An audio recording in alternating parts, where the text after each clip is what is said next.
Interesting. And so Bigelow understands all this, or does these investigators they've gone down this route, or why did they what did they want to know from you? Like, why did they contact you? They wanted to know how this was happening, where it was specifically, and really more. I don't think that they know what to do with the data. They know. Here's the deal. When you watch that interview with John Alexander, they said, "What did you learn?" And his own words were, "We've learned it's definitely in charge, and it's more complex than we ever thought." They don't know what the hell to do with this information. All they know is I am in contact with them, and I can tell you, still to this day, well, it's been, I don't know, maybe a couple, 8 or 9 months since the last time it's happened, but Gary Hernandez has sent people my way, like authors, telling them, I can't tell you because I've signed confidentiality agreements, and I don't want to disappear, but if you want to know, you should contact Michael Lee Hill. So I've been contacted by Skinwalker Ranch authors now, Yeah.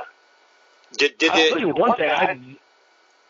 No, I was just going to ask. Like, do you also talk to the New York Times? Did they figure this out, or what was their angle to this whole thing? No, the New York Times. You know what? Sometimes I am the mound builder's messenger here. I mean, I know it sounds crazy and sounds like something someone with delusions of grandeur or something would say, but truly, I've been taken in by the Native American Indian elders who speak on behalf of the mound builders and the Iroquois, who mainly the mound builders intertwined into the Iroquois. And when I talked with the New York Times, which was just the beginning of January, the lady, man, I don't want to be disrespectful, but she's like, well, why did they contact you? And because they know I'm in contact with them. You're in contact with them. Who are they? I was like, well, they're known as the Anunnaki. She's like, the Anu what? Kind of laughed like, what? Who? And I was like, oh God, I'm doomed. Maybe they picked the wrong messenger, because I'm just like, I've started to realize too, like, to me, I don't realize how much a learning curve a lot of this is for a lot of people. Exactly. I don't know really how to combat that. I'm like, I thought maybe I'll do some videos, do like 4 videos, and just pretty much say, from this point forward, I'm just going to talk like that you understand what I'm saying, not you personally, but if not, check out these videos and I'll give you the backstory on it. But here's the deal though, the whole middle section of this that we've not even got into is I was given such a course of study by A.R. Gordon and the NSA on the Anunnaki and the actual history that hasn't been told about it. And then I got what I've learned from the Anunnaki themselves on the history, what happened here, why things went down the way they did, and why things have escalated to the point that it is here now. But what I want to tell you is what people don't know is there's a whole missing part of the Anunnaki story, and how it revolves into the Native American Indian story is not been revealed to this planet yet. And like I told you, it all revolves around another incarnation of myself, what was known as the peacemaker. And what this is about is the Iroquois tribe of Indians is not one tribe. It's actually, originally it was 5 tribes, and now it's 6. And these tribes were at war for a very long time. And not only were they at war with each other, and, brother against brother, but they were internally at war within their own tribes and within their own minds. It's like darkness had set in, and it was ongoing for just like generation after generation, because it's kind of like their belief system. Like, if you killed my brother, I had to kill your brother.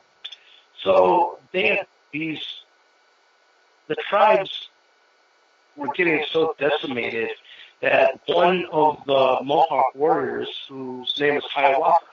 A lot of people know the name Hiawatha, but they don't really truly know the story behind it. Hiawatha had enough. He had lost 3 of his 4 children and his wife in these ongoing wars.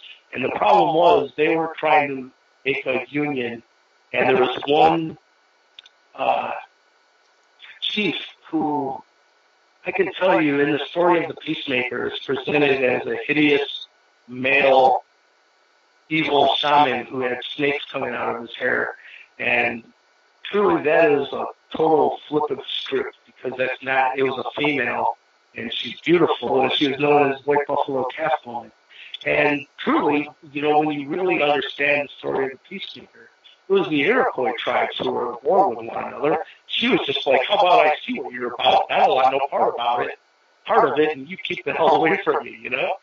So what happened was Hiawatha united all the other tribes, and they went after her with the arrow. And as the story goes, they got their asses handed to them and went back with their tails between their legs. And when Hiawatha got back to his village, his last child had been slaughtered while he was away. It made him go mad with grief. So now flip over to the Canada side of the Huron tribe. There was a individual that was said to be born a holy person over there. From birth he was recognized. And when he was in his early adulthood, he said, you know, I know my brothers and sisters need me across the lake, and I'm going to be leaving. And he cut a hole in a sap tree in a maple and said, as long as this sap is clear, you'll know I'm still alive. If it runs red, you'll know that I didn't accomplish my mission and I won't be back. And so in the story of how the Iroquois was actually united, this Peacemaker character, I hate to call him a character, because if you go to any Iroquois, they'll tell you this is how, because right now, they're united. They have the oldest functioning democracy on this planet still to this day. And this gets into what's happening in the near future. But so the Peacemaker crosses Lake Ontario from the Canada side, and just so happens that Hiawatha has went on a walkabout, mad with grief, and he walks to the shore of Lake Ontario, and the Peacemaker has crossed Lake Ontario in his magical stone white canoe. That's how the story goes.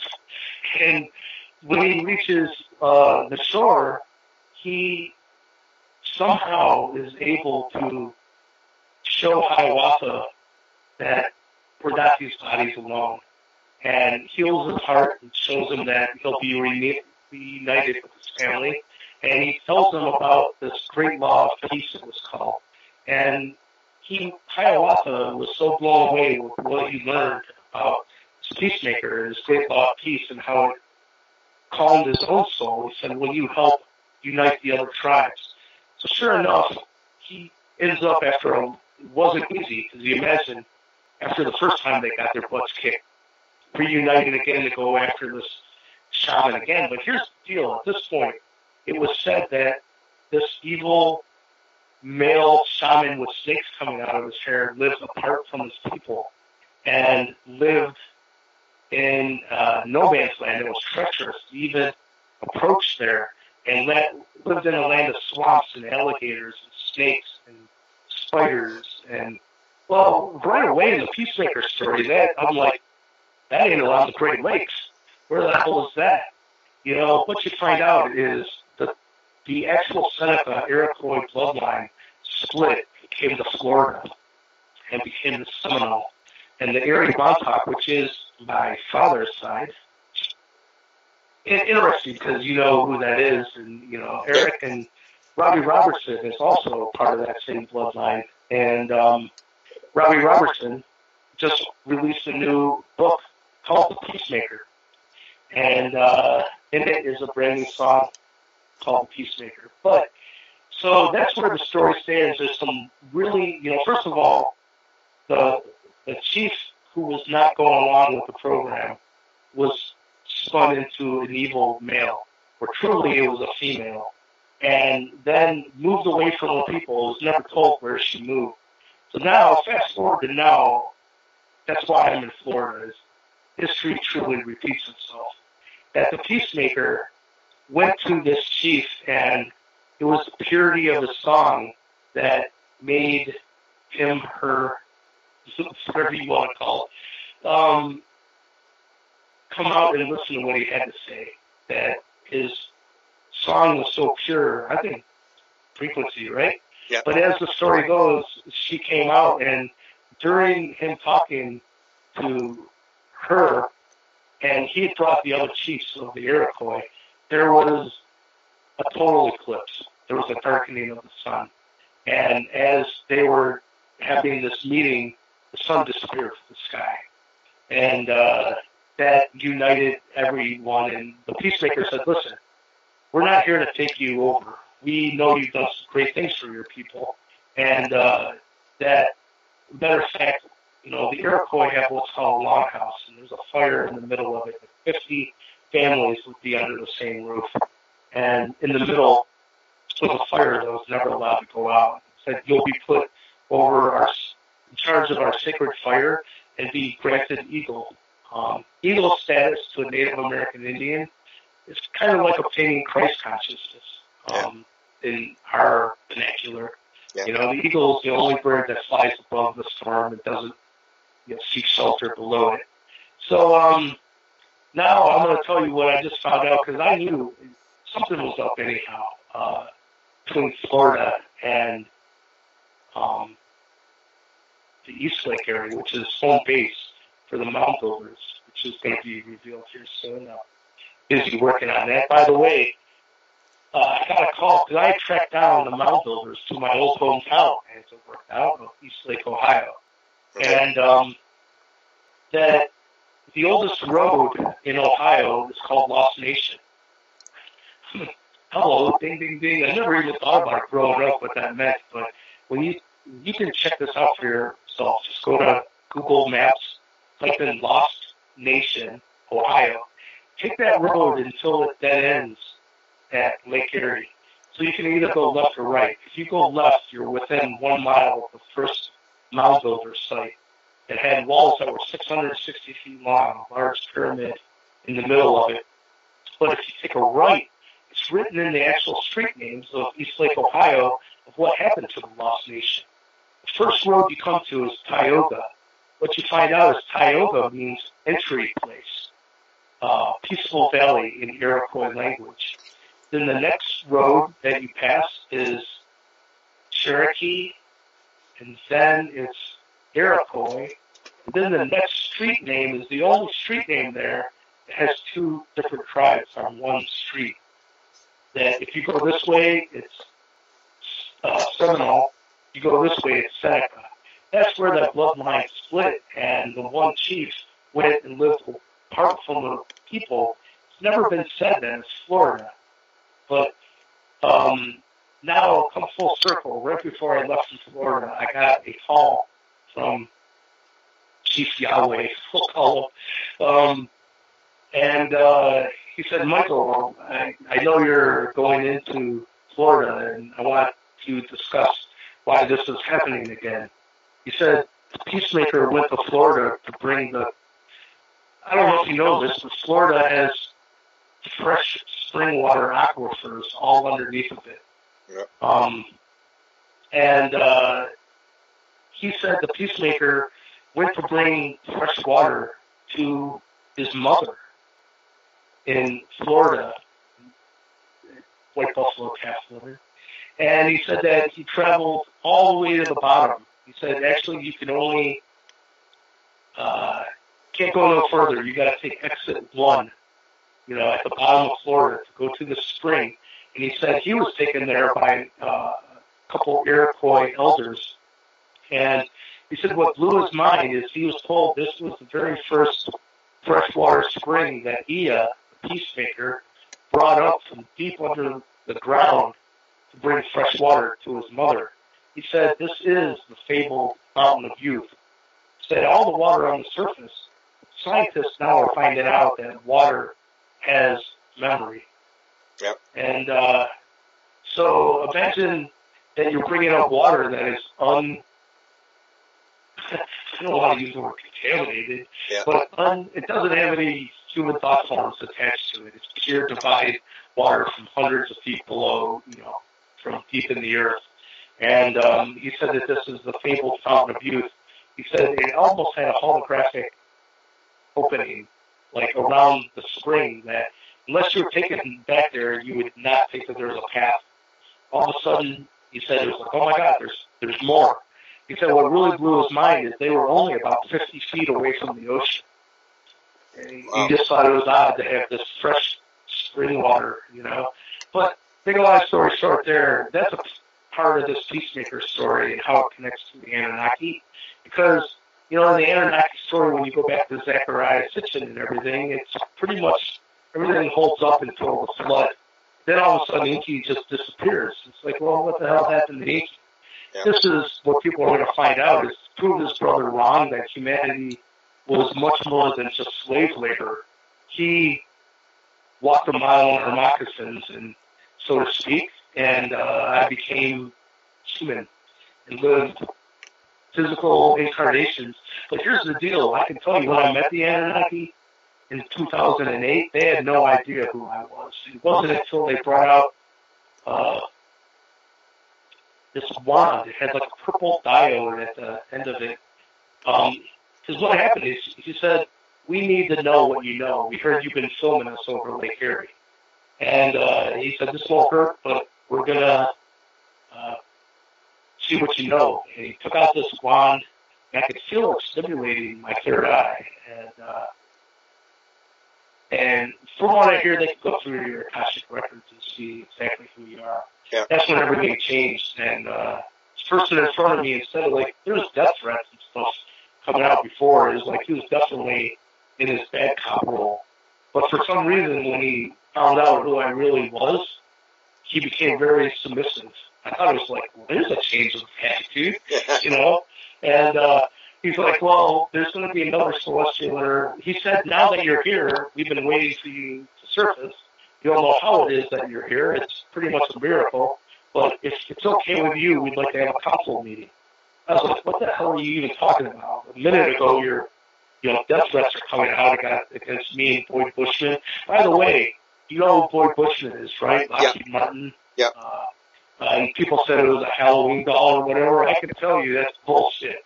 Because the reason this even started was me and David Sarita partnered on a documentary. And we were talking to John Hutchinson. John is a mad scientist, anti-gravity guy. Well, Lockheed Martin had been trying to get John to work for him, and he was friends with Boyd Bushman. So at the end of our production schedule, Boyd Bushman gave us an interview and showed us working anti-gravity, like principles behind it, everything. Spill the beans, really. So when I met the Anunnaki, and they didn't know who I was yet, he's like, do you know anything about a young gentleman that went coast to coast and was talking about certain senior scientists, Boyd Bushman? And I said, yeah, I know everything about it. That's Marty David's movie. And so anyhow, they said, this guy that's in front of me, who turns out to be Anunnaki, said, I work for a group of people who decide what gets released to the public. And this Boyd Bushman information was not on the list. So how did this come to be? And I had to tell them the truth. I said, well, I willed it into manifestation.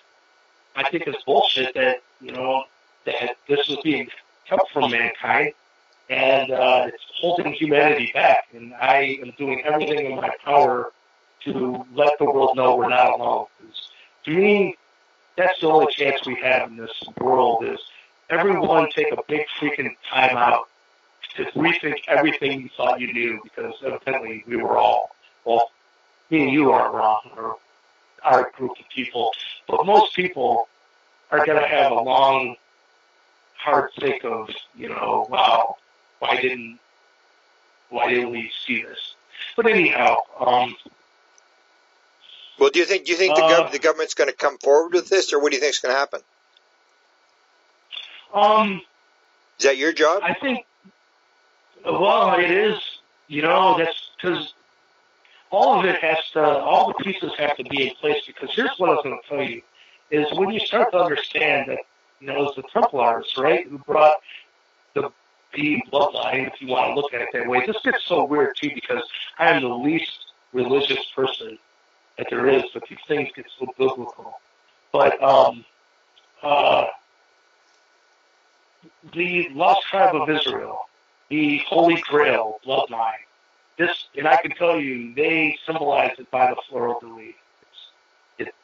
That's their thing with it. That, how can I say this? With the Anunnaki, very long ago, at the last flood, 27,000 years ago, I don't know how much of the story to get into, but there was an experiment to make humanity evolve faster, because the Pleiadian side of the Anunnaki, because people don't know, there's two different bloodlines going through the Anunnaki. There's, the king of that world, his name was Anu at this time period, and his partner was not Anunnaki, it was a Pleiadian queen. And their firstborn was myself, Ea. And, but later on down the timeline, he severed that relationship with my mother and took on an Anunnaki female, and they had another child who was Yahweh, Enlil. And due to Anunnaki succession of kingship, full blood got the chair over half blood. So the throne ended up going to him, and so 27,000 years ago, he had the throne. He didn't look favorably upon the experiment of mankind anyhow, and was okay of letting mankind perish. A lot of people will say they caused the flood. That's not so. Even in the Sumerian tablets, it said that the Anunnaki scientists realized the crust was going to slip. It's a natural occurrence, secular event. It'll happen again. It's happened many times in the past. But that doesn't equate to them creating it. They just realized it was going to happen, and Enlil said, well, must be God's will. I don't like sounds they make anyhow. Let them perish. Well, that didn't sit well with me, and I went to my mother's side and said, isn't there anything can be done? And they said, well, the whole idea of the ark was brought up. And they said, well, in the Anunnaki telling of it, mankind was brought into, their word in Sumeria was Eden. And well, that sounds familiar. And they said, truly, people want to say we were created as slave labor. They said it was more like pampered pets. There was no starving, there's starvation, there was no homeless. We were very well taken care of. But because of that, there was no catalyst for change. So when Inky went to his mother's side and said, isn't there anything that can be done? My race is going to let this beautiful race that I feel has so much potential just perish and not lift a finger. So they looked into it, and using the Pleiadian foresight of looking into the future, they did see that, mankind truly was not, we were pretty stagnant in our evolution because there was no catalyst for change. And so the Pleiadians said, well, if they're not going to have enough time to process their collective shadow work, each one of us has all, stuff that mental stuff that it hurts us growing up or whatever, and it gets put down into the unconscious. And that stuff needs to be processed.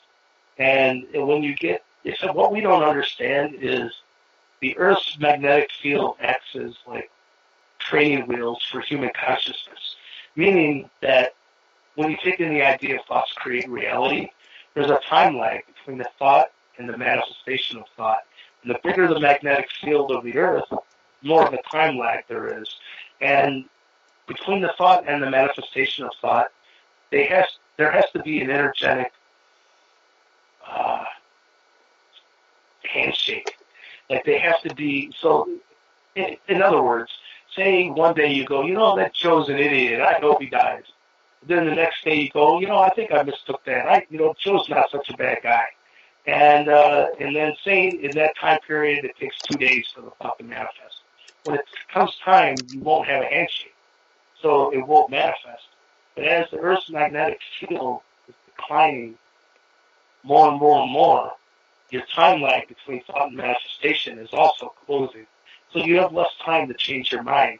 If you get to this time period at the end of the cycle, when the Earth is at its lowest magnetics that it's ever been in the last 3,000 years, thoughts are being manifest almost instantaneously.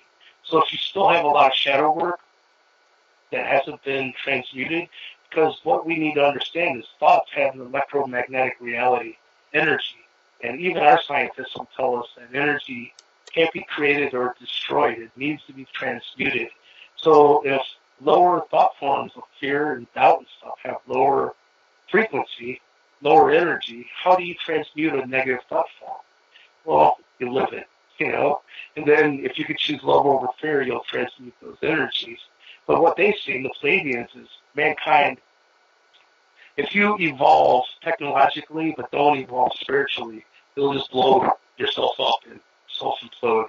That's like 99 out of 100 endings to the story. We self-imploded. So they said, why go through all this trouble if they're just going to self-implode anyhow if we save them? So they went back and think-tanked it, and they said, well, what if we made them experience their own mental energy in an accelerated fashion, unbiasedly? Whatever we put out, we'll get back magnifold, 10 times, whatever. So, they said, well, that's really interesting. It's never really been done before, but theoretically, that would help us evolve faster and face our shadow side faster and transmute it, so it might work. So they said, since it looked like we wouldn't make it anyhow, this experiment was granted by the Pleiadians. And that's why I feel my mother, the Pleiadian queen, because they said the primate that they genetically tweaked was a Pleiadian soul carrier anyhow.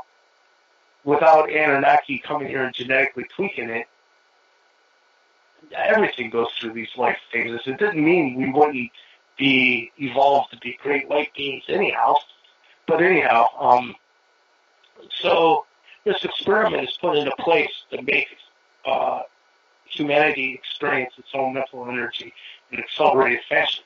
But the Pleiadians said, since this has never been done, you can't just do that to an upcoming race. That you need to go and walk a mile in your moccasins, and if you can evolve, if you can incarnate into the human mass consciousness, and well, first of all, I want to back up.